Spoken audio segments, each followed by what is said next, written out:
صدیق الله صداقت د ترینکوټ ښار اوسیدونکی دی.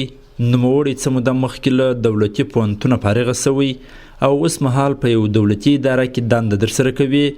وایي یاد بس ته د ازادې سیالۍ له لارې بریالی سوی او خوښ دی چې د وطن خدمت کوي. رقابت له لارې نو موږ راغلو، د وظیفه هم پیل کړې ده. ډېر خوشحاله یو. په 1400 کال کې د پوهنتون روزګان پوهنتون څخه فارغه سوي نو دلته په 1402 کې مو وظیفه پیل کړې. ډېر خوشحاله یو، غواړو چې خپل وطن ته خدمت وکړو.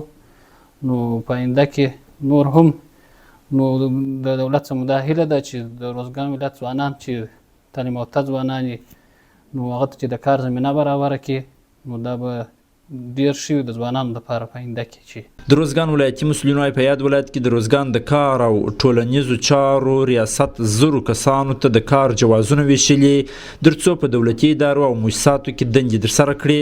مسوولین وایي چې دوی جدي هڅې کوي چې ټولو بې روزګاره کسانو ته له بېلابېلو لارو کاري فرصتونه برابر کړي.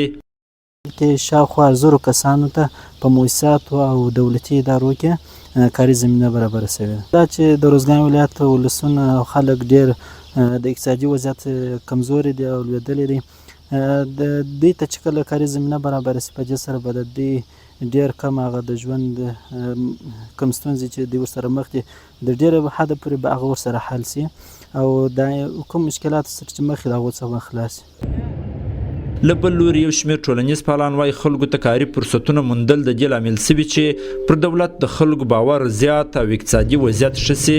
دوی د کاري فرصتونو پیدا کېدو برخه کې د اسلامي امارت د هڅو ستاینه کوي.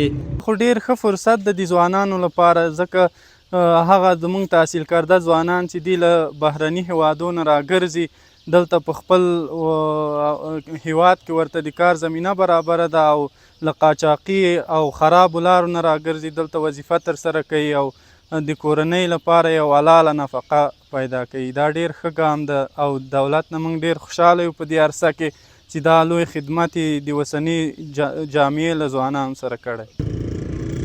د روزګان ولایتي ادارې مسوولین ډاډ ورکوي چې د یاد ولایت د ټولو لوستو او نالوستو کسانو لپاره د کار پیدا کېدو برخه کې پلانونه په پام کې نیولي. احسان الله ولسمل، امیدرادیو، روزګان.